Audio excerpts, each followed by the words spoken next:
अस्सलाम वालेकुम व्यूअर्स, मैं हूं उस्मान जी। कैसे हैं आप सब? उम्मीद है खैरियत से होंगे। मैं आपको अपने यूट्यूब चैनल डाइजेस्ट वर्ड में खुशामदीद कहती हूं। आजकल हम पढ़ रहे हैं निमरा अहमद का नावल जन्नत के पत्ते।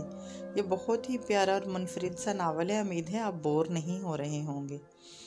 आज हम पढ़ने जा रहे हैं एपिसोड 23। तो आइए शुरू करते हैं। ज़िंदगी में हर चीज़ अब प्लानिंग से तो नहीं होती ना। 5 फरवरी को हया ने आना था और इसी सुबह एक सरप्राइज़ इसके ऑफिस में इसका मुंतज़िर था।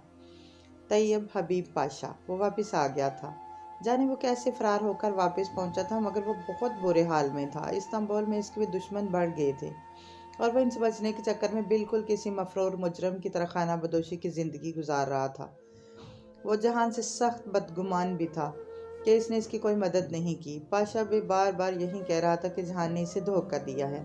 वो इसकी दूसरी शनाख्त से भी वाकिफ़ था, क्योंकि बर्गर किंग में इसका रेस्टोरेंट था जहां हालात ख़राब होने की सूरत में जहान चला जाया करता था। अब इसका इसरार था कि जहान और इसकी एजेंसी अपना वादा पूरा करे और इसको अपने ख़ानदान समेत किसी दूसरे मुल्क सेटल करवा दे। जहान जानता था कि एजेंसी ये करा देगी, मगर फिर भी वो चाहते थे कि पाशा बे ज़रा सब्र करे। मगर पाशा बे को बहुत सा पैसा और नई ज़िंदगी बहुत जल्दी चाहिए थी। वो बहुत लड़ झगड़ कर वहाँ से गया तो वो फेरी लेकर इस्तांबुल आ गया। बर्गर किंग और होटल ग्रैंड पे वो दो वाहिद जगह थी जहाँ पाशा बे से मिलना आ सकता था, और ऐसे झगड़े को वो बर्गर किंग पे करने का मुतहम्मिल नहीं था, मगर होटल ग्रैंड पे नहीं। मम्मी से वो आज मिला था। वो इसके आने पे हस्बे तवक्का बहुत खुश थी, मगर ज़्यादा खुशी अपनी भतीजी के आने की वजह से थी। वो चाहती थी कि कल या परसों वो होटल जाकर हया से मिल आए। पता नहीं वो इधर खुद आए या नहीं। इसने कह दिया है कि वो नहीं जाएगा। इसका ज़ाती ख्याल था कि सलमान मामू की बेटी इतनी जल्दी खुद तो इनसे मिलने नहीं आएगी। मगर अगले दिन जब वो किचन में खड़ा मम्मी का कैबिनेट जोड़ रहा था तो इसका फ़ोन बजा। जहां ने फ़ोन निकाल कर देखा, ये इसका GPS ट्रेसर था, जो अगर इसकी हदूद में आता 9 बजने लगता। यानी अगर इससे एक फासले तक वो आएगी तो ट्रेसर जहान को इतला देगा। ये इसने इसलिए लगा रखा था कि अगर कभी वो किसी ख़ास मेहमान के साथ किसी जगह मौजूद है और इस जगह इत्फाकिया या गैर इत्फाकिया तौर पे हया आ जाए तो वो बर वक्त इतला पा ले। इस वक्त इसका ट्रेसर बता रहा था कि वो इसके करीब आ रही है और जिस सड़क पे वो है वो जहांगीर को ही आती है। वो दूसरे ही दिन इसके घर आ रही थी। Very strange. इसने मम्मी को कुछ नहीं बताया, मगर अपने घर सफ़ेद फूल ज़रूर मंगवा लिए। वो इसे ज़रा सताना चाहता था। जिस लड़की के लिए वो इतना अरसा ख्वार हुआ था, इसे थोड़ा सा ख्वार करने में क्या हर्ज था। चलो देखते हैं वो क्या रद्द-ए-अमल देती है। घंटी हुई तो इसने खुद जाकर दरवाज़ा खोला। पहली दफ़ा इससे बतौरे जहान सिकंदर मिल रहा था। वो आज भी स्याह रंग में मलबूस थी, इस रात की तरह जब वो इनके घर गया था। ज़रा नर्वस उंगलियां चटखाती हुई इसके जूतों का रुख सारा वक्त दरवाजे की समत ही रहा, जैसे वो वहाँ से भाग जाना चाहती थी, जैसे वो अपनी मर्जी के बगैर अचानक वहाँ आई हो। वो इसे इसी खुश्क तरीके से मिला जैसे वो अपने मामू की बेटी से मिल सकता था, जैसे इसे मिलना चाहिए था। फिर भी इसे उम्मीद थी कि इसके कौन हया सलमान कहने के जवाब में वो शायद कह दे तुम्हारी बीवी, और कौन। मगर वो बहुत नर्वस उलझी उलझी लग रही थी। वो जहान से इतनी मुख्तलिफ थी कि वो फिर से बददिल होने लगा। पता नहीं क्या बनेगा हमारा। मम्मी से मिलकर बहुत खुश हुई, होना भी चाहिए था, मगर सारा माहौल तब बदला जब वो इसी अपने बाप और ताया वाली तंजिया टोन में इनको एहसास दिलाने लगी कि वो रिश्तेदारों के साथ बनाकर नहीं रखते। वो बज़ाहिर काम करते हुए सब सुन रहा था। गुस्सा आया और अफसोस भी हुआ, मगर अगर मामी सामने ना होती तो फिर इसे बताता कि किसने किस तरह रिश्ता तोड़ा था। फिर इस लड़की ने अब्बा की आर्मी से मुतालिक पूछा। ये तो वो नहीं जानती थी, या फिर तंज करने का कोई और बहाना। इसके अंदर मजीद तलखी बरती गई। वह शायद वाकई ये रिश्ता नहीं रखना चाहती थी। पहले इसका इरादा महज फूल भेजने का था, मगर इस सारी तल्ख गुफ्तगू के बाद जब वो फूल लेने गया तो दाखिली दरवाजे के अंदर की तरफ रखे स्टैंड से कलम कागज़ उठाया और मोटे गत्ते के गिर्द सर्वी लिखने के पैड पे वैलेंटाइन का पैगाम लिखकर अंदर डाल दिया। यह इसका तरीका था बदला लेने का, और वो भी जिसे वहाँ से भागना चाहती थी। 1 मिनट नहीं रुकी, खाना भी अधूरा छोड़ दिया और चली गई। अपने कमरे की खिड़की से वह इसे इस वक्त तक जाते देखता रहा जब तक कि वह सड़क पे दूर न चली गई। बाद में मम्मी बहुत खफा हुई। वो अपने बेटे और इसके अंदाज को बहुत अच्छी तरह पहचानती थी, मगर वो इनकी सर्जनिश और सारी खफकी को सुनी अनसुनी कर गया। इसे लगा कि इसे सलमान मामू की बेटी के साथ यही करना चाहिए था, लेकिन फिर बाद में इसे पता नहीं क्यों अफसोस होने लगा। इसमें अजाफा तब हुआ जब मम्मी ने फातिमा मामी से फ़ोन के बात की तो उन्होंने बताया कि हया को इसकी दोस्त अचानक ही वहाँ ले गई थी। इस वक्त जल्दी में थी। बाद में तसल्ली से इस हफ्ते किसी दिन आएगी तोहाइफ वगैरह लेकर। सो वो मगरूर लड़की अपनी मर्जी से नहीं आई थी। खैर, अब क्या हो सकता था। वो आजकल इस्तकलाल स्ट्रीट में ही होता था। ये गली माफिया राज के लिए खासी मशहूर थी। छोटे छोटे बकारी बच्चे भीख मांगने के बहाने स्याहों के करीब आते और पर्स झपट कर भाग जाते। इन बच्चों से लेकर ड्रग्स बेचने वालों तक सब ऑर्गेनाइज्ड क्राइम का हिस्सा थे। बर्गर किंग तैयब हबीब का था, मगर इसका इंतज़ाम भी जहान ही संभालता था। जब इसे डिक्टेट होना पड़ता वो यहीं आकर छुप जाता।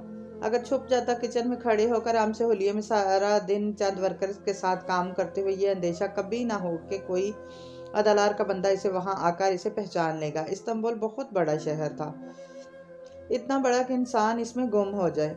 सो ये ताश के पत्तों के सारे घर बहुत अच्छे से चल रहे थे और इसका इरादा इस्तफा हया के अपने घर पे इससे मिलने का था, ताकि वो ज़रा तमीज़ से बात करके अपने पिछले रवैये की माजरत कर ले। मगर इससे पहले पाकिस्तान से कॉल आ गई। पाकिस्तान की कॉल तो हुक्म का दर्जा रखती थी, ऐसा हुक्म जिस पे आंखें बंद करके अमल करना होता था, चाहे आप मर रहे हों। ऑर्डर ऑर्डर होता है। अब इसे कहा गया था कि इसे 2 दिन के लिए इस्लामाबाद आना था, वीकेंड तक वो वापस आ जाएगा। कोई अहम ब्रीफिंग थी। अब जिस तरह भी आए फ़ौरन आए। इससे पहले इसने अपना ट्रेसर चेक किया तो हया टाक्सम के करीब ही थी। गोरसल बस इसे टाक्सम ही उतारती थी। वो गोरसल का सारा शेड्यूल नेट से देख कर हिफ्स कर चुका था, यानी अभी वो टाक्सम पर उतरेगी।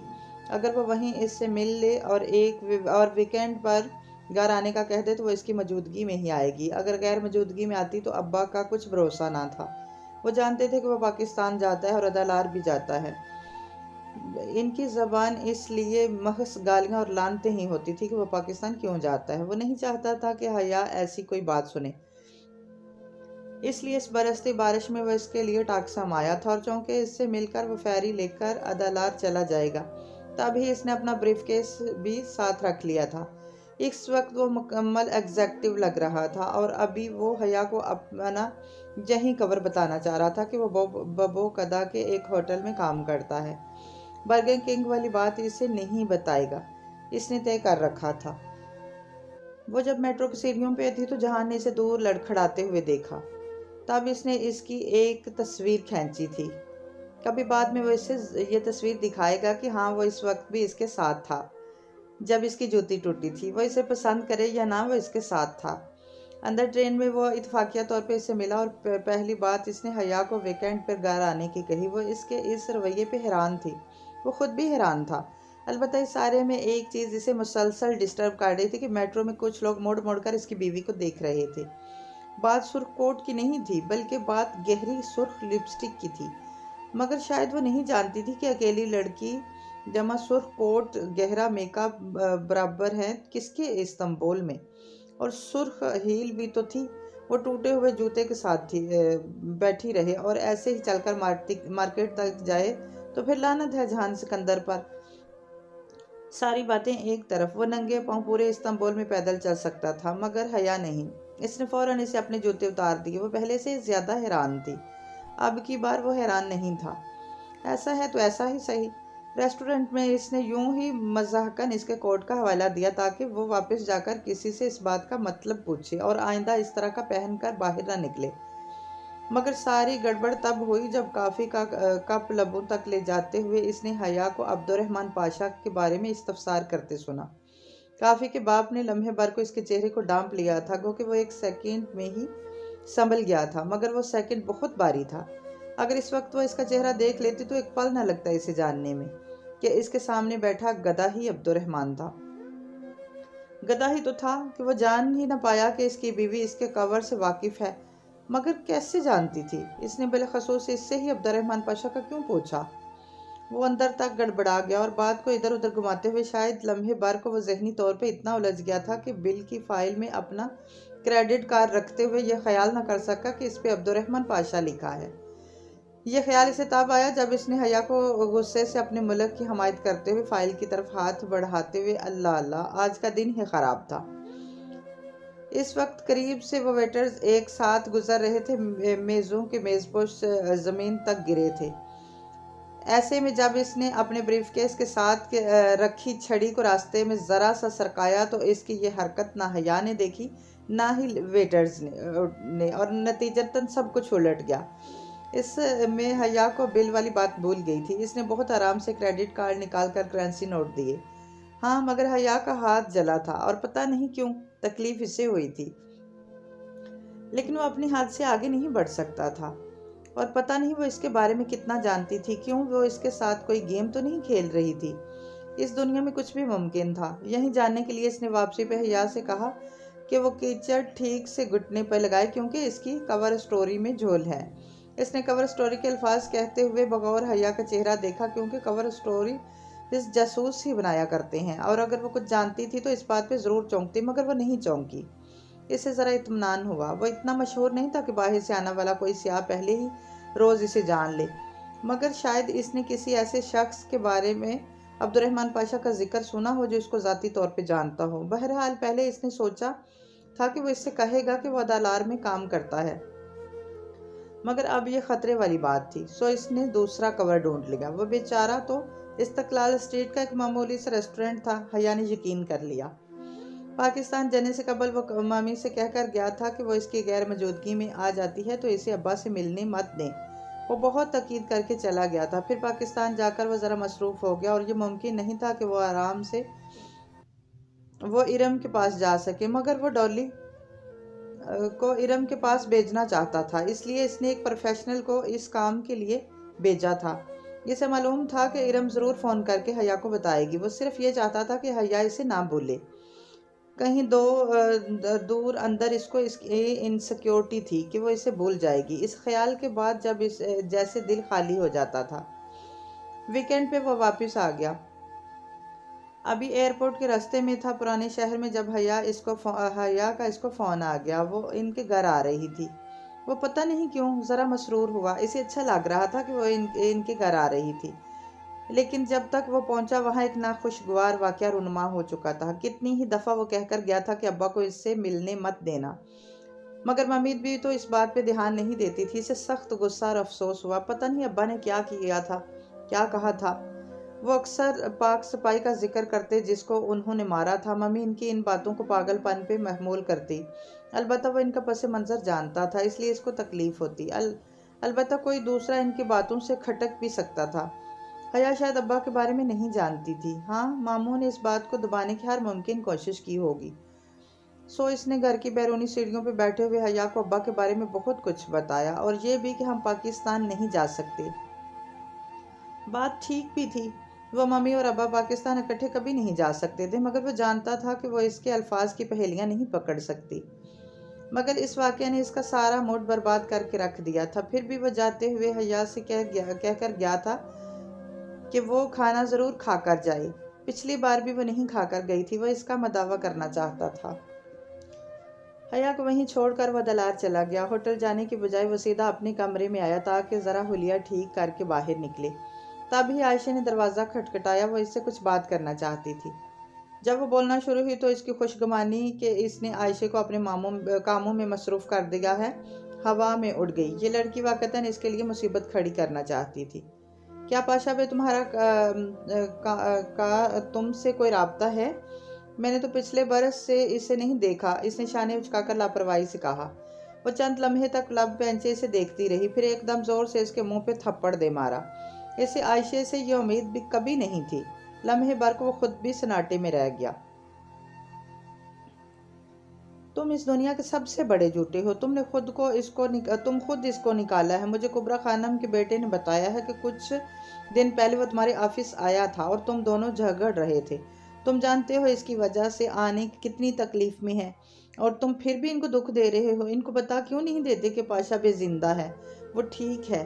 तुम सच क्यों नहीं बोलते? वो भीगी आंखों से कहती, अपना सुर्ख पड़ता हाथ दूसरे हाथ से दबा रही थी। इसका अपना हाथ भी बहुत दुख गया था और वो जैसे ये सब करके जरा खौफजदा भी हो गई थी। मुझे तुम्हारी किसी बात का एतबार नहीं रहा। अब तुम हमारी जिंदगियों से दूर क्यों नहीं चले जाते? और तुम किसी दिन सारा माल समेट कर दूर चले जाओगे, मैं जानती हूँ। और फिर क्या होगा? आने वो कितना हर्ट होगी। और मेरी बहन, इसकी आवाज़ में दुख की जगह गुस्से ने ले ली, मेरी बहन से बेतकल्लुफ मत हुआ करो। मैं नहीं चाहती कि वो तुम्हारी वजह से हर्ट हो। सुना तुमने? वो सुर्ख हाथ की अंगश्त शहादत उठाकर तनबी करते हुए बोली थी। जहान ने इसी के अंदाज में हाथ उठाकर दरवाजे की तरफ इशारा किया। निकल जाओ इस कमरे से, अभी इसी वक्त निकल जाओ, मैं तुम्हारी शक्ल भी देखना नहीं चाहता। वो मजीद कोई अल्फाज कहे बिना गीले चेहरे के साथ भागती हुई कमरे से बाहर निकल गई। इसके जाने के बाद जहान ने हाथ से अपने रुखसार को छुआ। क्या ये सिला होता है कुर्बानियों का? सारी जिंदगी गारत कर दो और बदले में क्या मिले? गालियां, थप्पड़, लानत, मलामत। मगर नहीं, इंसान तो कभी किसी चीज का सिला नहीं दिया करते, फिर इसके रवैये का अफसोस क्या करना। रात खाने के बाद वो बहुत सोच कर आयशा के पास पिछले बाग में आया था। वो अपनी होमवर्क टेबल पर काम कर रही थी। इसे बस नजर उठाकर देखा और खामोशी से काम करने लगी। वो इसे मजीद झूठ नहीं बोल सकता था, सो इसने सच की जरा सी मिलावट करके इसे बताया कि वो दरअसल तुर्की इंटेलिजेंस के लिए काम करता है। इसकी और पाशा बे की यही डील थी, इसलिए वो साथ काम करते हैं। मगर पाशा बे गिरफ्तार हो गया था और अगर आने को ये बताया जाता तो वो बहुत ज़्यादा हर्ट होती। हाँ, वो पाशा बे से इस दिन झगड़ा ज़रूर था, मगर सिर्फ इसलिए वो चाहता था कि तैयब हबीब पाशा आने से आकर मिल ले। मगर पाशा अपनी मजबूरियों का रोना रोए जा रहा था, जिसकी वजह से वो आने से नहीं मिल सकता। कौन सी मजबूरियाँ? अगर वो जेल से रहा हो गया तो वह यहाँ क्यों नहीं आता? वो मुतजब्जब से पूछ रही थी। देखो, वो रहा नहीं हुआ, मफरूर है। वो अब अंडरग्राउंड है और इस तरह आज़ादी से घूम फिर नहीं सकता। मगर बहुत जल्द वो वापस आ जाएगा। लेकिन ये जेल वाली बात, वादा करो तुम किसी को नहीं बताओगी। इसके संजीदा से कहने पे आयशा ने वादा कर लिया और माजरत भी कर ली, मगर इसने आयशा की माजरत कबूल नहीं की। आखिर इसने बहुत सख्ती से कहा कि मुझे तुम्हारे रवैये से दुख है पहुंचा है। मैं अपना काम ख़त्म करके तुम्हारे ख़ानदान का सारा पैसा तुम्हें लौटाकर वापस चला जाऊंगा और तुम या तुम्हारी बहन से बेतकल्लफ नहीं होगा। लेकिन तुम्हारी इस बदतमीज़ी को बुलाने के लिए मुझे कुछ वक्त लगेगा। सॉरी, इसने नदामत से सर झटका। वह बिना कुछ कहे उठाया। एक दफ़ा वह फिर आयशा को मसरूफ़ करने में कामयाब हो गया था। अब कितने ही दिन वह इस नदामत से बाहर नहीं निकल पाएगी। Good, very good. वैलेंटाइन की रात इसने हाशम के ज़रिए हया के कमरे के बाहर फूल रखवाए थे। अलबत्ता आज इसने कागज़ पे अपने पैगाम के साथ नीचे लाइम इंक से ARP लिख दिया था। साथ में इसने कागज़ को ज़रा लाइम की खुशबू का स्प्रे करके बंद किया था ताकि खोलने पे वो गीला ही महसूस हो और वो इसे आंच ज़रूर दिखाए। पता नहीं वो ARP से क्या उखज़ करती है। इसने ARP के नाम की तख्ती अदालार में अपने ऑफिस के बाहर भी लटका रखी थी।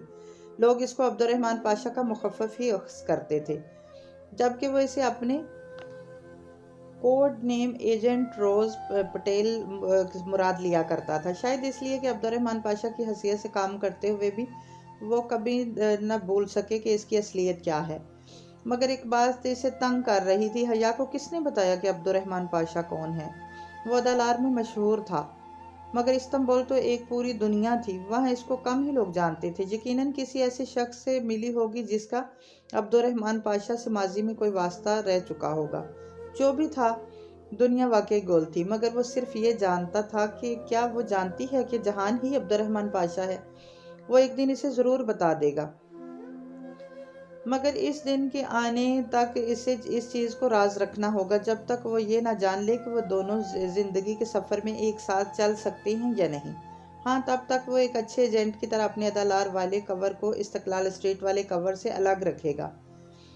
बहारे से इसने बेतकल्लफ होना वाकई छोड़ दिया था। आयशा से वो खुद मुखातिब भी नहीं होता था। आजकल वैसे भी अदालार में हालात इतने अच्छे नहीं जा रहे थे कि वो ज़्यादा वक्त इधर गुजारता। इसे मालूम था तैयब हबीब पाशा फिर किसी दिन झगड़ा करने पहुंच जाएगा। लालची इंसान सब्र नहीं कर पा रहा था और फिर एक दिन वो खुद तो नहीं आया, मगर अपनी एक साथी औरत को बर्गर किंग इससे बात करने भेज दिया। पाशा बे फौरी तौर पर किसी दूसरे मुल्क सेटल होना चाह रहा था, मगर इसे इसकी फैमिली समेत यहाँ से भेजना जहान के लिए मसाइल पैदा कर सकता था। वो काफ़ी देर इसके साथी खातून से बहस करता रहा कि वो इंतज़ार और इतबार करना सीख जाए, मगर गुफ्तगू तलख से तलख होती जा रही थी। साथ ही बार बार इसका मोबाइल अलर्ट दे रहा था कि बलाखिर इसने गुफ्तगू दरमियान में रोक कर मोबाइल को देखा।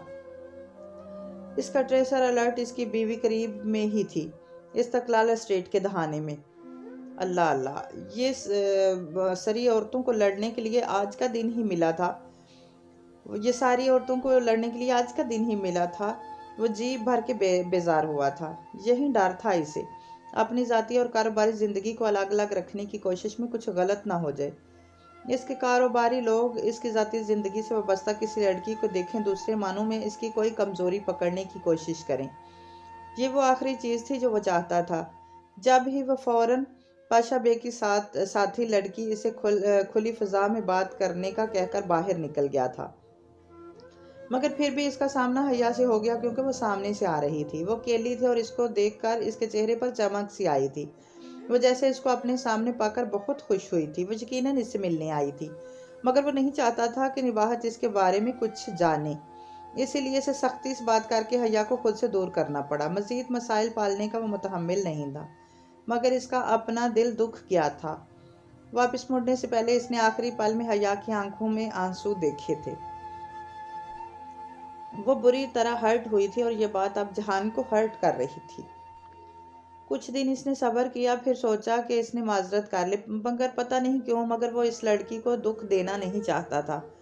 पहले इन दोनों का रिश्ता कायम हो या ना हो, वो इसके ड्रोम का नंबर वगैरह सब जानता था, मगर फिर भी इसने मम्मी से पाकिस्तान फ़ोन करवाकर फातिमा मामी से ड्रोम ब्लॉक और कमरे का नंबर मालूम करवाया था, ताकि वो बाद में वजाहत कर सके कि इसे ड्रोम नंबर कैसे पता चला।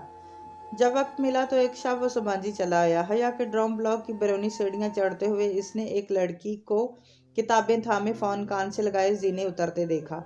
स्काफ में लिपटा दुधिया चेहरा और सरमई आंखें, वो बज़ाहिर तेज़ी से ऊपर चढ़ता गया, मगर इसकी बहुत अच्छी याददाश्त इसे बता रही थी कि इस लड़की को इसने पहले भी कहीं देखा है, मगर कहाँ, कब और कैसे। वो यही सोचता हुआ ऊपर आया और उन्हीं सोचों में गलता इसने अपनी अजली बिना चाप पैदा किए अंदाज में चलते हुए कॉमन रूम का दरवाज़ा ज़ोर से धकेला, और फिर जो हुआ वो बहुत बुरा हुआ।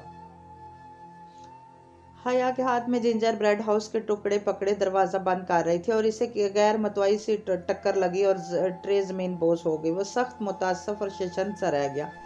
बहुत मेहनत से बनाई गई चीज़ को इसकी इस एक लम्हे भर की गफलत ने तबाह कर दिया था। वो एक्सक्यूज़ करना चाहता था, इसने जानबूझकर ऐसा नहीं किया था, मगर इसकी बीवी की एक दम से रिएक्ट करने वाली आदत, पहले स्लश फिर हमाद की उंगलियां और अब जिंजर ब्रेड का टुकड़ा उठाकर इसने जहान के मुंह पर दे मारा था। मगर इससे ज़्यादा तकलीफ इसके अल्फाज ने पहुंचाई थी। वो इसकी ज़िंदगी से निकल जाए,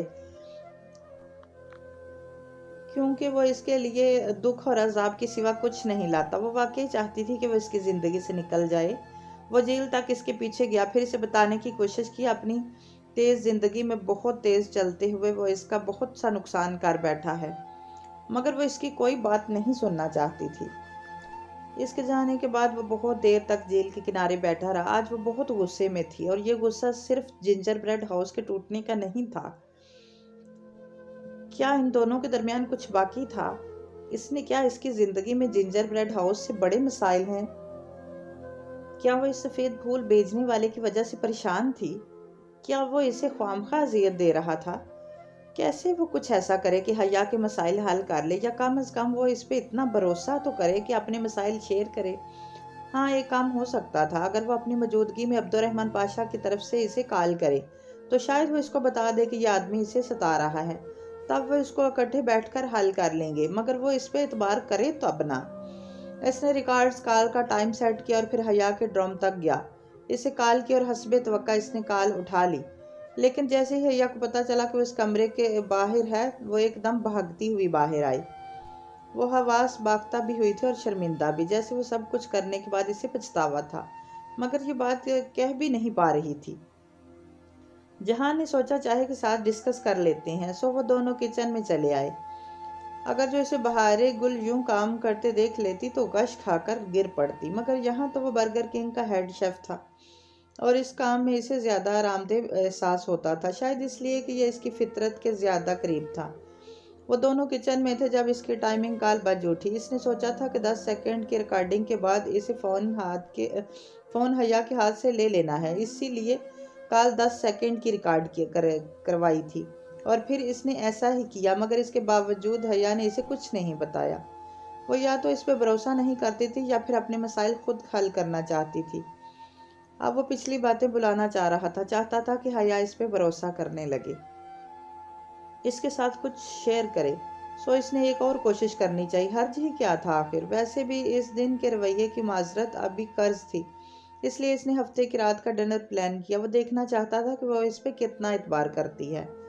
वो इसको फूल भेजेगा, वो फूल लेकर जहान के सामने क्या रद्द अमल देगी।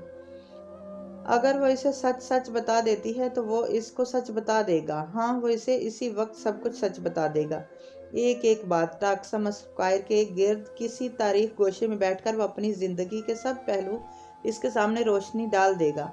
हाँ ठीक है, वो ऐसा कर देगा। इससे ज्यादा इसे ड्रामे को वो नहीं चलाना चाहता था। और आज तो असूलन वो इतनी परेशान हो गई थी कि लाजमी इसे इस एआरपी का सद्देबाब करने की साई करेगी, क्योंकि वो पहले गाड़ी भी तो भेजेगा ताकि वो मजीद परेशान हो जाए। बस यही चाहता था वो। इसका इरादा डिनर पे सारा मैस क्रिएट करने का हरगिज नहीं था, मगर जिस चीज़ ने इसे गुस्सा चढ़ाया वो थी कि अब्दुर्रहमान की भेजी हुई गाड़ी में बैठ गई। वो इतने आराम से यूं किसी की गाड़ी में बैठ गई। गाड़ी भेजते हुए हाशिम को ताकीद की थी कि वो अब्दुर्रहमान का नाम सिर्फ इसके पूछने पर लेगा, वरना वो जहान सिकंदर टाक्सम कहेगा। और कोई भी अक्लमंद लड़की इस तरह कंफर्म किए बगैर नहीं बैठेगी किसी के ड्राइवर के साथ। मगर जब वो इस गाड़ी में आई तो इसे बेख्तियार धक्का सा लगा था। क्या वो वाकई हर किसी की गाड़ी में बैठने वाली लड़की थी? बेख्तियार इसे वो रात याद आई जब इसने हया को इस लड़के की गाड़ी में बैठते हुए देखा था। जो नरम गोशा फिर से इसके दिल में बनने लगा था वो पल भर में दब गया। वो कह रही थी कि वैसे जहान की गाड़ी ही समझकर बैठी थी, मगर इतनी भी क्या लापरवाही कि आप यूं ही ड्राइवर के साथ बैठ जाओ। इसे सख्त गुस्सा चढ़ा था, मगर फिर वही हया की आदत। वो गुस्से में हाथ मारकर गुलतान तोड़कर चली गई। इसे जरा सा अफसोस हुआ, लेकिन ये कोई छोटी गलती तो ना थी। अगर इसकी जगह वो गाड़ी किसी और ने भेजी होती तो। इसने गुलदान के पैसे अदा किए और तब तक देखा कि वो अपना मोबाइल भी इधर ही भूल गई थी। इसने मोबाइल उठाया और बर्गर किंग आ गया। यह हया का तुर्क सिम वाला मोबाइल था जिसको वह अमूमन अपने साथ रखती थी। अब वो कल अदालत जाएगा तो वहाँ रखे सर्वेलियंस आलात में से एक अच्छा सा ट्रेसर इसमें लगा देगा। यही सोचकर वो इसका मोबाइल लिए बबोकदा आ गया। होटल में कुछ मसले बढ़ गए थे। इस तरह का मौका 6-7 माह कबल आया था और ऐसे वक्त में पीछे से आपका बास आपको डीएक्टिवेट हो जाने की हदायत करता है। इसे भी अब यही हदायत मिल रही थी, यानी अब वो कुछ दिन के लिए मंजर से गायब हो जाए। क्यों वो ऑफिशियली कुछ हफ्तों के लिए इंडिया जाने का कहकर अदालत से बैकअप करने लगा। दर हकीकत जाना इसने बस इस्तकलाल स्ट्रीट तक था, मगर आने को बस यही बताया था कि वो इंडिया जा रहा है। शायद इस दफ़ा वापस ना आ सके। वो हर दफ़ा जाने से पहले यही कहा करता था। वो नहीं चाहता था कि अगर इसे कुछ हो जाए या वापसी का हुक्म ना मिले तो कोई इश्क की राह देखता रहे, और फिर दुनिया में तो सब कुछ मुमकिन था ना। वो होटल में ही था जब इसे हया की दोस्त डीजे का फ़ोन आ गया। वो दोनों लड़कियां बबोकदा जाना चाहती थी और इनको कंपनी चाहिए थी। अब वो चाहती थी कि जहान इनके साथ अदालत तक आए। अब वो क्या करे? जहान सिकंदर तो पिछले 3 बरस से अदालत नहीं गया था। वहां तो हमेशा अब्दुर्रहमान पाशा जाता रहता था, मगर हया नाराज थी, इसलिए इसने इस दिन का इंतखाब किया जिसकी सुबह से अदालत छोड़ना था। हया की नाराजगी दूर भी तो करनी थी ना। पता नहीं क्यों करनी थी, मगर करनी थी। दरमियान के 2 दिन अपने सारे काम पैकअप करते हुए वो अपनी और हया के रिश्ते के बारे में सोचता रहा था। ना महसूस तरीके से वो फिर इस लड़की से हया पे आ गया था। तब कुछ सोचकर इसने हया को फ़ोन किया, अब्दुर्रहमान पाशा के नंबर से। इससे मिलना चाहता है। ये बात सुनकर वो क्या कहेगी? अब भला आखिर इस नाटक को ख़त्म होना चाहिए। मेजर अहमद को जब इसने इनकार किया था तब वो जहान जैसे बेमुरव्वत और उखड़ आदमी को नहीं जानती थी, मगर अब वो जानती थी। क्या अब किसी अमीर आदमी की सारी जाहो हशमत देखकर भी इस मामूली से रेस्टोरेंट ओनर की वजह से इनकार कर देगी? और हर दफ़ा ये वजह जहान क्यों हो? वो लड़का जिसके साथ वो गाड़ी में बैठी थी, इसका जिक्र क्यों नहीं करती? वो इंसानों से इतना बेएतबार और मशकूक हो चुका था कि इतना सब कुछ देखने के बावजूद इसका दिमाग ये बात मानने को तैयार नहीं था कि वो लड़की इस जैसे आदमी के साथ रिश्ता रखना चाहती होगी। मगर हया ने इस दफ़ा भी रखाई से बात करके फ़ोन बंद कर दिया। चलो एक आखिरी कोशिश और फिर अब्दुर्रहमान इसका पीछा हमेशा हमेशा के लिए छोड़ देगा। आने इन लोगों में से थी जो इसकी मुट्ठी में थे। इसने आने की मदद चाही। इनको एक स्क्रिप्ट याद करवाया कि इस लड़की को आपने ये और ये कहना है, अगर वो हाँ कहे तब वो ये कहना है और अगर ना कहे तब ये। आने को इसने बताया था कि वो इस लड़की को पसंद करता है मगर किसी और को पसंद करती है। आने मान गई। वैसे भी जो बातें उन्होंने इसे कही थी इनमें से कुछ भी झूठ नहीं था। अब्दुर्रहमान ने वाकया इसे इस चैरिटी लंच वाले दिन देखा था। डॉली इसके आबाई घर का पुराना खादम था। खादम यानी सर्वेंट, सवाल सर्वेंट, गवर्नमेंट सर्वेंट। वो बेचारा मेजर जिसे इसने बेइज्जत किया था वो कर्नल गिलानी का बेटा था और हया की वीडियो हटाने के लिए इसने जहान की मदद की थी। बहरहाल अहम बात यह थी कि वो इनकार करती है या सोचने के लिए वक्त मांगती है। इसने सोचा था कि बबोकदा की गलियों में अपनी रफ सी जीन्स, स्वेटर और बिखरे बालों वाले हुलिये में फिरते हुए अपना कोई शनासा नहीं मिलेगा। आखिर बबोकदा के 7,000 रहायशी अफराद में से हर शख्स इसको जानने वाला तो नहीं था, मगर वो गलत था। वो इन लड़कियों के साथ अदलार आ गया और जब वो तीनों टहलते हुए मेन बाजार में पहुंचे तो सड़क के वस्त में मजमा सा लगा था। बहारे गुल का रेड कारपेट शो। उफ। हया और डीजे बेख्तियार इसकी तस्वीरें बनाने लगी और जरा सा रुख मोड़े नागवारी से सारा तमाशा देखने लगा। वो इस तरह खड़ा था कि बहारे की इसकी जानब पुश्त थी।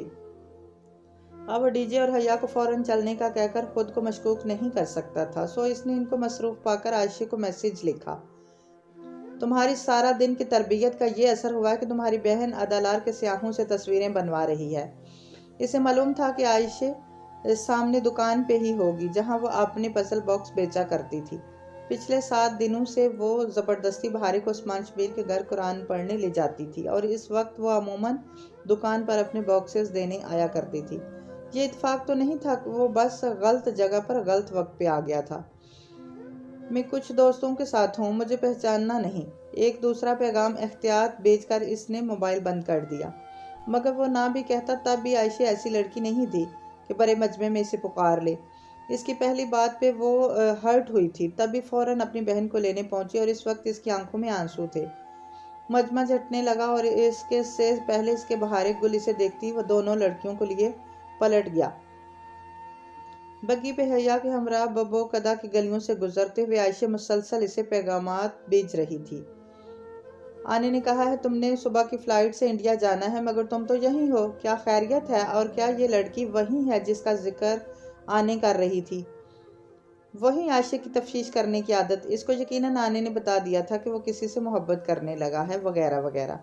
वो हया के साथ बात करते हुए इसे जवाबन यही बता रहा था कि वो बाद में वजाहत कर देगा और अभी वो नमाज पढ़ने इन ही की मस्जिद आएगा और अगर हस्बे ममूल दोनों बहनें मस्जिद में हों तो इसे मत पहचाने और वो बहारे को इस मामले से दूर रखे। हम मस्जिद में हैं मगर अंदर वाले कमरे में, तुम आ जाओ। हम नहीं वैसे ही नहीं पहचानते तो अब क्या कहेंगे? आयशा का नाराज सा जवाब आया था। इसने मजीद इसे टेक्स्ट नहीं किया था। छोड़ो, बोलने दो जो बोलती है, सोचने दो जो सोचती है। अपने सफ़ेद महल के सामने से गुजरते हुए इसने बराए बात सरसरी सा इशारा इन घरों की जानिब किया। हया इसकी बात को हल्का ले रही थी मगर वो ठीक कह रहा था कि वो इन जैसा कोई घर अपनी तनख्वाह से नहीं ले सकता था।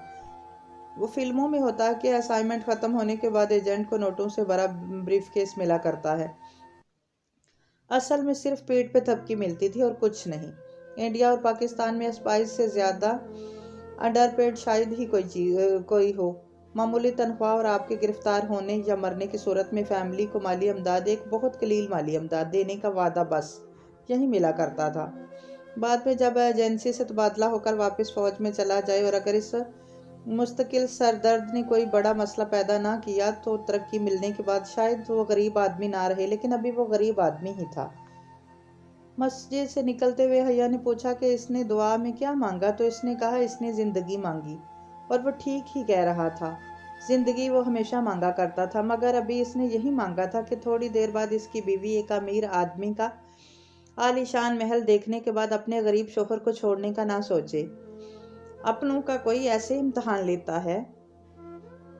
इसे खुद भी अफसोस हुआ, मगर यही तो वो देखना चाहता था कि इसके अपनों में से है या नहीं। अलबत्ता वो इसकी जिंदगी वाली बात न समझ सकी, वो इसकी पहेलियों की ज़बान नहीं समझती थी।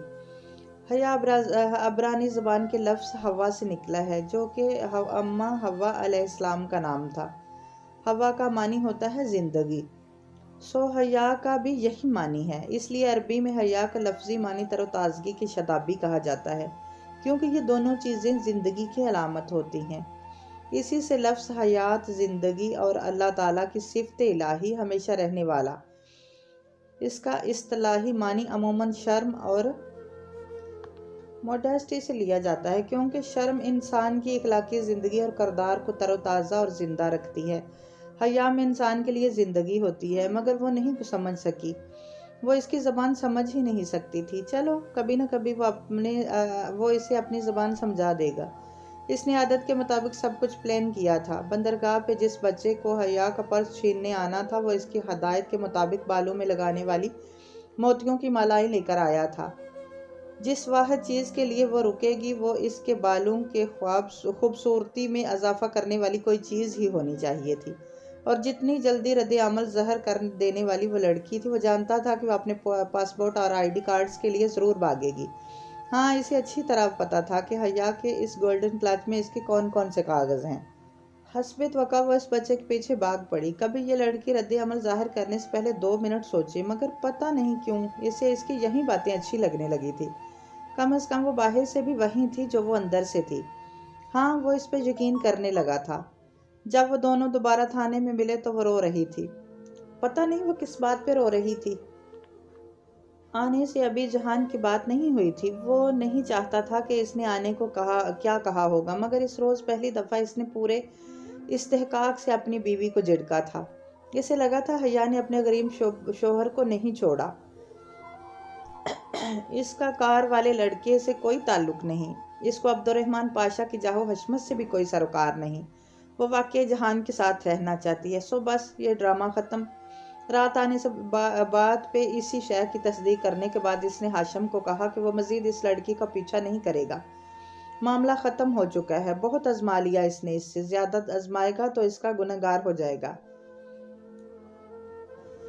हाशम फ़ोन पे अपने बेटे की बीमारी का जिक्र कर रहा था, मगर इसने कोई दिलचस्पी नहीं ली। होटल ग्रैंड का पैसा इसका ज़ाती नहीं था, ज़ाती तो इसके पास कुछ भी नहीं था। और हाशम सदा का ज्वारी अपनी सारी जमा पूंजी तो जुए में लटा आता था, फिर वो क्यों इसकी मदद करे। अपने तीन इसने बात ख़त्म कर दी। तभी आयशा का मैसेज आया। मैंने आने से पूछा था, वो कह रही थी कि तुम सुबह की फ़्लाइट से इंडिया चले गए थे। वैसे इतने सारे लोगों से एक वक्त में इतने झूठ कैसे बोल लेती हो? तुम्हें कभी अफसोस नहीं होता? नहीं, इसने एक लफ्ज़ी जवाब भेजकर ARP वाली सिम बंद कर दी। ये आयशा भी ना किसी दिन मरवाएगी इसे। अगले ही रोज़ इसने हाशम को अदलार भेजा। वो इस दिन तक दुकान पे खड़ा रहा जब तक कि आयशा नहीं आ गई। आयशा के आते ही हाशम इससे मिला और इसने 6-6 चौकटों वाले पजल बॉक्स का ऑर्डर लिखवाया, और चौकटे भी वो जिन पे तुर्क की बजाय अंग्रेजी हरफ तहज्जी हों। साथ ही इसने अब्दुर्रहमान को बताने से सख्ती से मना भी कर दिया। वजह साफ थी, इसे वो पजल बॉक्स हया को देना था। जैसे वो अपनी मालूमात और क्लासिफाइड डॉक्यूमेंट्स एक एजेंट से दूसरे को मुकफ़ल करते थे, कहीं किसी लॉकर्स में छोड़ दिया या ट्रेशन कैन में, और बाद में किसी दूसरे एजेंट ने इसे आकर उठा लिया, ताकि किसी एजेंट को मालूम ना हो सके इसका दूसरा साथी कौन है, और पकड़े जाने की सूरत में वो अपने साथी के लिए ख़तरा ना बने। इसने भी अपनी असलियत बताने के लिए किसी ऐसे ही ट्रेसर हिंट का सोचा था। खुद आमने सामने वो कभी नहीं बताएगा। इसकी बीवी इसको समझ कर इसे खुद ढूंढना चाहिए। नहीं, वो इसे आजमा नहीं रहा था, वो तो बस अपने अंदाज में बात कर रहा था। हाँ, मगर जब वो पजल बॉक्स इस तक पहुंचेगा और बिलफर्ज किसी तरह इसने अदालार तक इस बॉक्स के बनाने वालों को ट्रेस कर भी लिया, तो वहाँ से वो मख्स इतना जान पाएगी कि यह अब्दुर्रहमान के अलावा किसी का भी हो सकता है।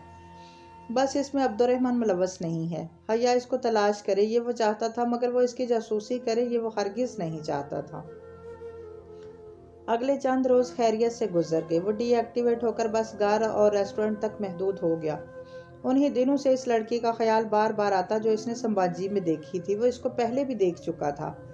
इसे याद था कि पिछले साल सबाजी के कुछ स्टूडेंट इंटर्नशिप प्रोग्राम के तहत होटल ग्रैंड आए थे और चंद हफ्ते उन्होंने वहां काम किया था। इसने कंप्यूटर में सारा डाटा खोला और एक एक एंट्री को चेक करते हुए भला आखिर वो इसे मिल ही गई। हाले नूर,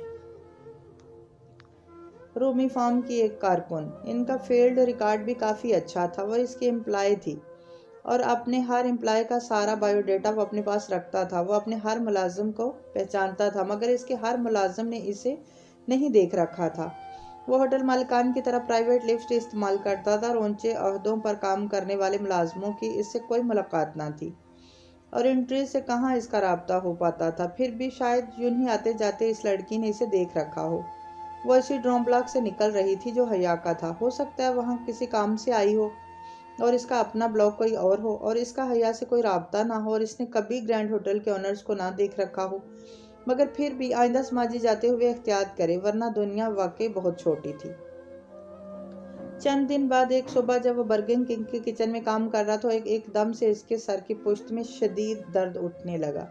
ये दर्द इसे बहुत चिड़चिड़ा भी बना देता था। सारा मूड खराब हो जाता। अब भी यही हुआ था। वो तलखी भरे अंदाज में जोर से खटपट गोश्त काट रहा था। पिछले एक हफ्ते से कब्जा माफिया के कुछ लोग इसे तंग कर रहे थे। रेस्टोरेंट की लेज का मामला था और पाशा बे के साथ इनकी कोई तलखी हो चुकी थी। ऐसे में इसे अपने रेस्टोरेंट की सिक्योरिटी के लिए अप्लाई करना था, मगर इससे कबल वो कोई ठोस वाकया ऐसा चाहता था कि जिससे इसका केस आसान हो जाए। इरादा था कि आज दोपहर में अपने कुछ आदमियों से रेस्टोरेंट में तोड़फोड़ करवाकर सिक्योरिटी क्लेम और इंश्योरेंस क्लेम दोनों हासिल कर लेंगे। ऐसे वक्त में इसे मौका से हट जाना चाहिए। वो ये सब सोच रहा था कि हया और डीजे आ गई। वो टापके पे जाना चाहती थी। थोड़ी सी पशोपेश के बाद वह इनके साथ चल पड़ा। सर का दर्द बुखार में तब्दील होता गया, मगर वह इनका साथ देता रहा। फिर डीजे को भी सर दर्द की शिकायत होगी। वो वापस जाना चाहती थी। इसके जाने के बाद वो दोनों टापकपी के अकबी बरामदे में आ बैठे। हया ने इससे कहा कि वो वापस चला जाए, मगर अभी रेस्टोरेंट पे स्टेज साल्ट होना था। अभी वो वापस कैसे जा सकता था? अलबत्ता सर दर्द के बायस वो हया की शाल तान कर लेट गया। इसे नींद वैसे भी मुश्किल से आती थी, फिर अभी एक पब्लिक प्लेस पे वो कैसे सो सकता था? बस यूं ही लेटा रहा। तभी इसने महसूस किया कि इसे एक जीना नीचे बैठी हया ने गर्दन मोड़कर इसे देखा, शायद ये जानने के लिए कि वो सो रहा है या नहीं। वो जरा सा खटक गया।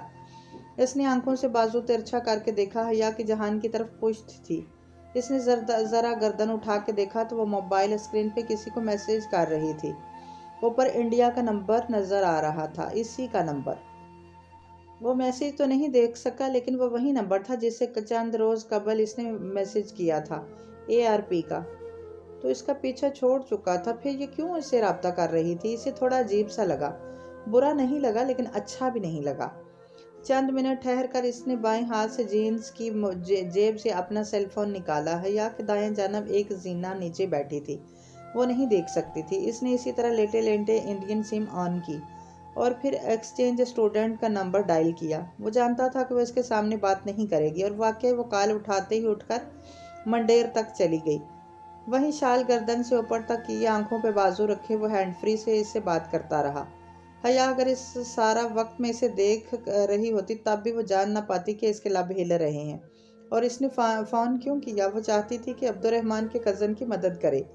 अब्दुर्रहमान इसके कज़न की मदद करे। इसकी बात सुनकर जहान बेख्तियार हंस पड़ा। मदद का वादा करके इसने फ़ोन बंद कर दिया। हया वापस आकर बैठी, कुछ मुज़तरब सी थी। खैर, प्लान के मुताबिक इसे रेस्टोरेंट से कॉल आने लगी। उन्हें जाना पड़ा। जब वो वापस रेस्टोरेंट पहुंचे तो तोड़फोड़ देख कर इसे एहसास हुआ हया इसे अब्दुर्रहमान पाशा की हरकत समझ रही थी। इसके चेहरे के तासरात कुछ ऐसे ही थे। चलो, ये भी ठीक था। इसे सबक मिल गया होगा कि अपने मसाइल हल करवाने के लिए दूसरों का रुख कभी नहीं करते। वो दोबारा फिर सबांजी नहीं गया। बाहर के दिन शुरू हो गए थे तो पूरा इस्तांबुल महकने लगा। ऐसे ही एक दिन वो घर पहुंचा तो हया आई हुई थी, मगर अकेली नहीं थी। इसके साथ 3 लड़कियां थी और इन 3 लड़कियों में हाले नूर को देखकर इसका लम्हे भर को सांस ही रुक गया था। सलाम का जवाब देकर हाले नूर ने बगौर इसको देखा। वो बिना मजीद कुछ कहे किचन में चला आया। वो लड़की जिसका ताल्लुक होटल ग्रैंड से रह चुका था, इसको इस घर में ज्यादा देर नहीं ठहरना चाहिए था। अब इनको कैसे निकाले यहाँ से? बड़ी मुसीबत से बेहतर छोटी मुसीबत होती है। इसने छोटी मुसीबत ले ली। इसने तुर्क में वो तकलीफ दे अल्फाज कहे। मम्मी तो शायद शॉक्ड ही रह गई। मगर वो लड़की भी चौंक गई। लॉन्च तक किचन की सारी बातें सुनाई दे रही थी। 5 मिनट भी नहीं गुजरे और वो चारों वहां से उठकर चली गई। यह क्या बदतमीजी थी जहान, मम्मी एकदम शशन सी रह गई। वो स्कार्फ वाली लड़की मुझे किसी और हवाले से जानती थी। अगर मेरी बीवी की वजह से मेरे कवर को नुकसान पहुंचा तो मेरा कोर्ट मार्शल ला हो जाएगा मम्मी। ओह, वो खामोश हो गई मगर खुश नहीं थी। इसने सोचा था वो फिर हया से माजरत कर लेगा जैसा कि हमेशा होता था, लेकिन मौका मिलने से कबल ही वो अनकरा चला गया। वहाँ कुछ काम था और जिस दिन वो वापस आ रहा था एयरपोर्ट पे हया का मैसेज मिला। डीजे टाक्सम फर्स्ट एड में थी, इसे ब्रेन हेमरेज हुआ था। वहीं एयरपोर्ट से इसने टाक्सम फर्स्ट एड में अपने एक जानने वाले को फ़ोन किया। डीजे का इसने जल्दी से हिसाब लगाया। इसका मतलब था कि इसके पास सिर्फ चंद ही घंटे थे। इसे याद आ गया कि वो टॉप कैपी में भी सर दर्द की शिकायत कर रही थी। वो पुराने चेहरे वाले एयरपोर्ट सभी गोरचन हवालानी से आया था। सो यूरोपियन इस्तांबुल पहुंचते ही वो सीधा टॉक्सम आया और वहां से हया के पास। इसके हिसाब करदा घंटे ख़त्म होने को थे। किसी भी वक्त डीजे की मौत की खबर दे देगी, फिर बॉडी क्लियरेंस करवाने में वक्त लगेगा। बॉडी पाकिस्तान जाएगी, जाहिर है या भी साथ ही जाएगी। यानी 2-3 दिन कहीं नहीं गई और मौत की खबर सुनने के बाद वो कुछ नहीं खाएगी। हकीकत पसंदी से तजिया करते हुए इसे सिर्फ हया की फिक्र थी। वो जल्दी से कैंटीन गया और इसके लिए सैंडविच ले आया। इसी असना में डॉक्टर बाहर आया और खबर भी बाहर आ गई। फिर भी ये खबर इसने हया को तब दी जब वो थोड़ा सा सैंडविच खा चुकी थी, और काश वो आखिरी बंदा होता जो इसे ये खबर देता। वो 2-3 दिन बहुत तकलीफ दे थे। इसे डीजे की मौत का बहुत अफसोस था, लेकिन अपनी जॉब के दौरान इतने लोगों को अपने सामने मरते देखा था कि डॉक्टर्स की तरह वो भी ज़रा मेन्यू हो चुका था। मगर हया को रोते देखकर इसे तकलीफ हो रही थी। वो समझता था कि जेल के इन तारीख दिनों ने इसके अंदर सारी हसियात को निकल लिया है, तो शायद वो गलत था। इसे तकलीफ हो रही थी बहुत ज़्यादा, डीजे की मौत से भी ज़्यादा। बॉडी क्लियरेंस मिलने से कबल वो हया के हमरास बांझी गया था। हाले नूर समेत स्टूडेंट की अक्सरियत स्प्रिंग ब्रेक पे जा चुकी थी।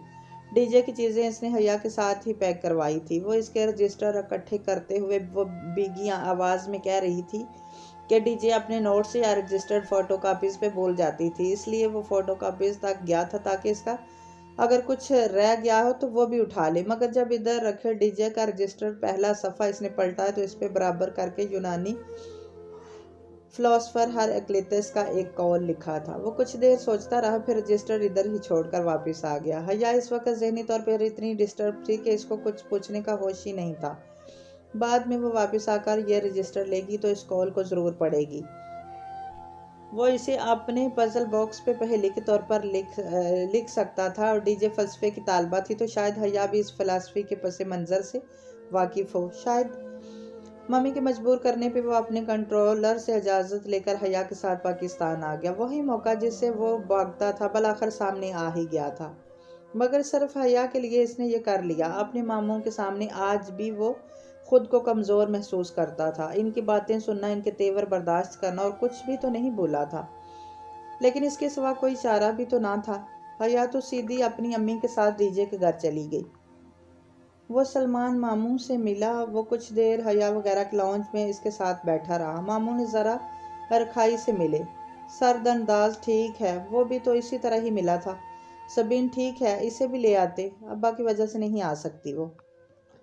अच्छा, और खामोशी। बस इस तरह कुछ बातें करके मुलाजमा ने इसे इसका कमरा दिखा दिया। वो नीचे वाला एक कमरा था। इसने पूछा कि अगर कोई ऊपर वाला कमरा मिल जाए तो। मुलाजमा ने फ़ौरन इसका सामान ऊपर वाले गेस्ट रूम में रख दिया। वो किसी के भी घर में रहता हमेशा ऊपर वाली मंजिल पे ठहरता। ऊपर से नीचे वाले पोर्शन का जायजा लेना आसान होता है। आपका पैनोरामा वसी रहता है, फरार का रास्ता भी मिल जाता है। आसपास के घरों में भी नज़र रखना सहल होता है। दोपहर में वो सो नहीं सका, बस टेरेस से इधर उधर देखता रहा। मस्जिद किधर है, कॉलोनी से निकलने के रास्ते, सेक्टर के मरकज़ की समझ। दोपहर में हया और इसकी अम्मी वापस आ गई। इसने खिड़की से देखा था हया बीमार लग रही थी, मगर वह इस तरह जाकर पूछ भी नहीं सकता था। शाम में ज़रा देर को आंख लग गई थी कि हया की अम्मी फातिमा ममानी ने दरवाज़ा खटखटाया। फरकान मामू वगैरह आए थे। मैं आ रहा हूँ बस फ्रेश होकर। ओके अच्छा। वो रुकी। नूरबानो बता रही थी कि आपको नीचे वाला कमरा पसंद नहीं आया। ये ठीक है, जी, इसने तरदीद के बगैर बस इस बात में सर हिलाया। वो तो ऐसा ही था, मगर फातिमा मानी को शायद कुछ अचंभा सा हुआ था, मगर बोली कुछ नहीं। कुछ देर बाद वो कमरे से बिना चाब के निकला तो अभी सीढ़ियों के गोल चक्कर के ऊपर ही था जब लाउंज से मलहका किचन की आधी खुली दीवार के पार फातिमा मनी हया से बात करती नजर आई। इसने दांस्ता तौर पर रुक कर सुना। यह सबीन का बेटा जरा प्राउड नहीं है? चलो जी, पहले इसका बाप मगरूर था, अब वो मगरूर हो गया। जो अपनी मर्जी से रहना चाहे वो मगरूर हो गया। वो तो मगरूर नहीं था, इसे तो किसी चीज़ का गरूर नहीं था। पता नहीं क्यों वो इसके बारे में ऐसे अंदाजे कायम कर रहे थे। नहीं, वो शुरू शुरू में ऐसा ही रहता है, हया कह रही थी। और बाद में भी ऐसा ही रहता है। इस शुरू और बाद के दरमियान कभी कभी नॉर्मल हो जाता है। सीढ़ियों के वस्त दीवार पे लंबा सा आईना आवेजा था जिसमें वो दोनों नजर आ रही थी, और वो अल्फाज कहते हुए हया का चेहरा स्पाट था। इसे बुरा लगा, मगर पता नहीं क्यों अब वो इनको मार्जिन देने लग गया था। ऐसा ही तो ऐसा ही सही। लान में मामू फरकान और साइमा मानी आई थी। जब वो चलता तो लान के दहाने तक आया तो वो लोग उठ खड़े हुए थे। तुम्हें क्या लगता है तुम यहाँ इज्जत से जी सकोगे? कभी नहीं। तुम जलील होगे और तुम खवार होगे। वो आवाज़ें आज भी इसके साथ थी। वो लोग बहुत इज्जत से मिल रहे थे। सलाम दुआ, मम्मी का हाल, गिले शिकवे। तुम्हारा बाप तुम्हारे नाम पे एक शर्मनाक तब्बा है। तुम कभी सर उठाकर नहीं जी सकोगे। तुम्हारे बाप का नाम हमेशा तुम्हारा शर्म से सर झुकाता रहेगा। वह इनके सामने कुर्सी पे बैठा था। फातिमा मानी से चाय का पूछ रही थी। इसने वही कहा जो एक तुर्क लड़के को कहना चाहिए था, एप्पल टी। तुम कुत्तों की तरह जिंदगी गुजारोगे, कभी इज्जत और वकार से अपना मुल्क का रुख नहीं कर सकोगे। अब इससे इसकी जाब और दूसरी मसरूफियत का पूछ रहे थे। वो छोटे छोटे जवाब देता रहा। हया इस सारे वक्त में लाताल्लुक सी बैठी रही। बस एक दफ़ा बोली, मगर वो इसे नज़रअंदाज कर रही थी। ये अलग बात थी कि अपने तीए जहान इसे नज़रअंदाज नहीं कर रहा था। वो तो हमेशा से ही खामोश और रिजर्व सा था। अलबत्ता अपने मामू के लिए इसके दिल में नरम गोशा नहीं था। हाँ, नहीं था वो आला ज़र्फ। जिन बातों ने इसे और इसकी माँ को एक अरसा डिस्टर्ब रखा, इनके कहने वाले तो बड़े मज़े में अपनी ज़िंदगी में मगन थे। किसी को कोई गर्ज नहीं थी कि सबीन सिकंदर और जहान सिकंदर का क्या बना है, क्योंकि इनके नामों के साथ सिकंदर लगा था। वो पहली मुलाकात में इनसे कोई बात ना कर सका। इससे हो ही नहीं रही थी। कुछ ज़ख्म भरने में बहुत वक्त लगता है और इसका वक्त अभी पूरा नहीं हुआ था। चूंकि वो तुर्क शहरी के तौर पर आया था, इसलिए इसकी हरकत और सनात इसके कवर के मुताबिक थी। भले वो अंग्रेजी में बात करना हो, घास पर जूतों समेत ना चलता हो, या बिना जूतों के घर में दाखिल होना, वो वही बना रहा जो वो लोग इसे समझते थे। उठने से कबल फरकान मामू अपने घर आने की दावत दे गए थे। तुमने मेरी बात नहीं मानी। अब जब मदद चाहिए हो तो मेरी तरफ मत आना। वो आवाज़ें पीछा नहीं छोड़ती थी। सलमान मामू ने इनके जाते ही कतत से कह दिया था कि अब हया वापस नहीं जाएगी। इसको जाहिर नहीं किया, अलबत्ता वो जान गया था कि वो वापस जाना चाहती है। हाँ, वापस तो इसे जाना ही था। वो करेगा इस बारे में कुछ भी। इस मुलाकात से इसने यह नतीजा अखज़ किया कि फरकान मामू की बातें और तंज अंदाज इसकी तवक्को के ऐन मुताबिक ही था। अलबत्ता सलमान मामू यो तंज नहीं करते थे, बस उखड़े उखड़े से रहते थे। वजह शायद इनका गुज़िश्ता दफ़ा इस्तांबुल का दौरा था, जब वो अदलार में होने के बायस इनके लिए जहांगीर नहीं आ सका था, और जब आया तो थोड़ी देर ही बैठ सका। ये वह वक्त था जब इसके दिल में इसके लिए मौजूद शिकवे ख़त्म नहीं हुए थे, और अपने उखड़े रवैये के बायस सलमान मामू भी बदजन हो चुके थे। वो जानता था, और इनका रवैया अब भी वैसा ही था। हया के साथ पाकिस्तान आने या इनकी बेटी का इतना ख्याल रखने पर भी वो इससे राज़ी ना थे। फरकान मामू की इसे कोई परवाह ना थी, मगर सलमान मामू पता नहीं क्यों वह इनकी परवाह करने लग गया था। शायद इसलिए कि पाकिस्तान आकर ये इंकिशाफ बहुत शिद्दत से हुआ था कि वो हमेशा मेरे दोनों मामू और मेरे मामू ने जैसे सिगों में सोचता था वो गलत था। वो ज़माने गए जब दोनों मामू एक फरीक थे, अब वो दो फरीक थे। सलमान तो बड़े मामू की बहुत इज्जत करते थे, मगर डनर पे फरकान मामू और साइमा मामी की गुफ्तगू से ही ये बात वाज़िया थी कि अगर वो हया से रिश्ता तोड़ेगा तो वो हरगिज़ न खुश नहीं होंगे, क्योंकि इनके और सलमान मामू के दरमियान अब वो पहले वाला एका ना था। इतने बरस एक साथ रहने के बायस होने वाली छोटी मोटी तलखियों ने इनके आपस के रिश्ते भी बहुत सी दरारें डाली थी। हाँ, बज़ाहिर सब ठीक था। सलमान मामू की तरफ से भी सब ठीक था। अलबत्ता फरकान मामू और साइमा मामी हया की ज़िंदगी में आने वाली हर तकलीफ़ इसके साथ नहीं होंगे, वो जान गया था। वो बैठकर तमाशा देखने वालों में से थे। ये बात काश इसे पहले पता चल जाती, मगर कैसे पता चलती?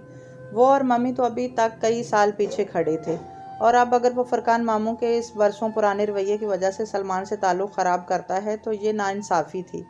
अब जबकि ये फ़ैसला हो गया था वो ये शादी कायम रखना चाहता है, तो फिर इसे अपना रवैया भी ठीक करना होगा। जितने दिन वो यहाँ है वो इसकी पूरी कोशिश करेगा, इसने खुद से अहद किया था।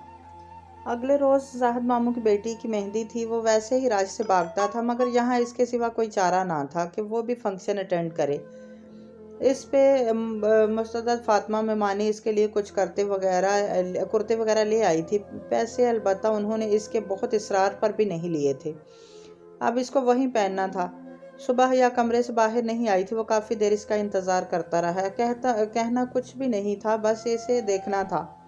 वो शायद सो रही थी। सो भला आखिर इसने वहीं ऊपर वाले कमरे से इसे कॉल की। वो इसे इस पजल बॉक्स के बारे में बताना चाहता था, मगर मजाल है जो वो लड़की इसकी पूरी बात सुने। इसने हस्बे मामूल इसको लानत मलामत करके फ़ोन बंद कर दिया। अब क्या करे? खैर पजल बॉक्स इस हद तक वो पहुंचा ही देगा किसी न किसी तरह। हमाद तो उन्होंने सुनने से ही इनकार कर दिया। माफ़ करना, मगर मैं इसकी खुश अखलाकी सह नहीं पाऊंगा। मुझे माफ़ रखो भाई। मगर वो जानता था कि जब वो इसरार करेगा तो हमाद को मानने ही पड़ेगी, और यही हुआ। वो मान गया। बस ये आखिरी दफ़ा है, फिर नहीं। शाम में वो फिर से हया को ढूंढ रहा था। दोनों की कोई ख़ास बात नहीं हो सकी थी पाकिस्तान आकर। अब इसके पास यही बहाना था कि वो इससे फ़्लाइट का पूछ ले। ग्रेट। वह इससे यही पूछने फरकान मामू के घर आया था, और इसे इस वक्त वो सीढ़ियों से उतरती दिखाई दी। बहुत सी लड़कियां अच्छे कपड़े पहनती हैं। इसकी चाले बेनियाजी किसी मलका की तरह सज धज उतरना, वो वाकई बहुत खूबसूरत थी। मगर, हाँ यही मगर हर दफ़ा आ जाता था। जिस वक्त वो सीढ़ियाँ उतर रही थी वहाँ आसपास कितने कज़न्स घूम रहे थे। सब इसका गाहे बगाहे देख रहे थे, और यहीं आकर इसकी पेशानी पे बल पड़ जाया करते थे। वो इससे कोई बदतमीज़ी नहीं करना चाहता था, मगर इस वक्त जब वो बात करते हुए इसके साथ आ खड़ी हुई तो जाहिद मामू की छोटी बेटी सना इसकी तस्वीर खींचने लगी। वो जानता था ये लड़की फ़ौरन से पहले तस्वीर फेसबुक पे लगा देगी, और ऐसी बदएहतियाती वो अफोर्ड नहीं कर सकता था। सो सना को ज़रा सा डांट दिया। अब वो दोबारा इसकी तस्वीर खींचने का सोचेगी भी नहीं, और हस्बे मामूल इसके किसी और मकसद के लिए किए जाने वाले अमल से आखिर में वो हर्ट हया हुई थी। मेहंदी के फंक्शन में वो फरकान मामू के साथ बैठा था। वो एक दफ़ा फिर वहीं पुराने किस्से लेकर बैठ गए थे। किस तरह उन्होंने सबीन की मदद करनी चाहिए, मगर किस तरफ सबीन ने मदद नहीं ली। वो खामोशी से सर हिलाता रहा। कोई एतराज़ नहीं, कोई इख्तलाफ नहीं। कमांडो ट्रेनिंग के दौरान एक मरहला ऐसा हुआ करता है जिस पर लड़के जब्त हार देते हैं। वो तब हारते हैं जब ट्रेज इनके मुंह पे थूकता है। इसके एक दोस्त ने ऐसे मौका पे अपने ट्रेनर का तमाचा दे मारा था। सो इसी वक्त इसे बता दिया गया था कि वो कमांडो नहीं बन सकता। जहान के मुंह पे भी अफसर ने थूका था। वो खामोशी से खड़ा रहा। एक दफ़ा, दो दफ़ा, कई दफ़ा थूका गया, गालियां दी गई, मगर इसने सब्र ना हारा और वो पास हो गया। अब भी इसने खुद को ऐसे ही पास कर दिया था। फंक्शन के दौरान बदमज़गी तब फैली जब एकदम से लाइट चली गई। इसके मामू के घर में लाइट का मसला कभी ना होता अगर जनरेटर जवाब ना देता। एकदम से धक्कम पेल मच गई। मकैनिक का इंतज़ार, शोर, अफरा तफरी। कोई खुद हाथ पैर हिलाने के लिए तैयार ना था। बस मकैनिक आएगा तो ठीक कर लेगा। वो कुछ देर बैठा रहा, फिर इसे कोफत होने लगी। ये लोग दूसरों पर इंसार क्यों करते हैं? अपने मसले खुद क्यों नहीं हल करते? वो उठा और चुपचाप जनरेटर का मुआयना करने लगा। ज़रा सा मसला था और तूफान ऐसे मचा दिया था। सब 5 मिनट भी नहीं लगे थे इसे सब ठीक करने में, और तब तक वो पूरे मजमा की तवज्जो पा चुका था। ये चीज़ ज़्यादा कोफत दिलाने वाली थी। वो हाथ धोने के बहाने जल्दी ही अंदर चला गया। अलबत्ता वो जानता था कि सारा वक्त हया बहुत मसरूर अंदाज में इसे देखती रही थी। वो जैसे इस पर फख्र कर रही थी। बाद में सब मर्द लाउंज में बैठ गए तो वो भी वहीं बैठा रहा। लाशौरी तौर पर वह हया का मुंतजिर था कब वो आएगी और वो इसे देख सके। बहुत देर बाद वो नजर आई। साथ में जाहिद मामू की छोटी बेटी भी थी। वो दोनों किचन की तरफ जा रही थी। इसे अभी हया को देख लेने की ठीक से खुशी भी नहीं हुई थी कि इसने महसूस किया जब वो चलती हुई जा रही थी तो सब कजन्स इसे देख रहे थे। जहाँ तक कि दावर भी इसे गुस्सा चढ़ा, इतना शदीद के हद नहीं।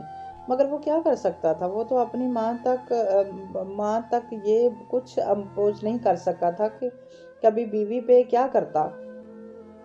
फिर एकदम से कहीं से जाहिद मामू की बेटी जिसकी शादी थी तन फन करती आई और दावर के ऊंचा बोलने के सबब इसको सुनाकर वापस सो ली। वो वाकई शॉक्ड हो गया और कुछ पिछला गुस्सा भी था। वो एकदम से उठ खड़ा हुआ। बाकी सब भी इसके पीछे बाहर आए थे। किसी ने अलबत्ता इस लड़की को नहीं टोका, किसी ने इसे नहीं डांटा, किसी ने इससे वो बातें नहीं सुनाई जो उन्होंने कई बरस पहले इसकी माँ को सुनाई थी। तब भी फरकान मामू लोग इनके लाउंज में थे, तब भी वो यूं ही इकट्ठे थे और बाहर निकल गए थे, मगर अब निकलने से कबल किसी ने कुछ नहीं कहा था। क्या फ़र्क था दोनों वाक़यात में? मम्मी ने इनकी बेइज्जती नहीं की थी, वो गवाह था। महविश ने दावर की बल्कि सबकी बेइज्जती की, वो इसका भी गवाह था। फिर क्यों महविश को एक लफ्ज़ भी नहीं कहा गया? क्योंकि वो असर और शौक वाले बाप की बेटी थी, क्योंकि इसका बाप सामने बैठा था, क्योंकि इसका होने वाला शोहर बहुत अमीर कबीर था और मम्मी के पास इनमें से कुछ भी नहीं था इस वक्त। और हाँ, ये इसका होने वाला शोहर, चलो वो भी देखेगा कितना अरसा इसके अमीर होने का ढकोसला चलता है। जिस तरह इस लड़के का भाई बार बार अपनी दौलत की वजह बता रहा था, साफ जाहिर था कि वो एकदम से आई ब्लैक मनी है कि सफाई दे रहा है, गधे। महविश की बदतमीजी के बाद जब सब बिना खाना खाए वहां से उठ आए तो इसके जहन में सिर्फ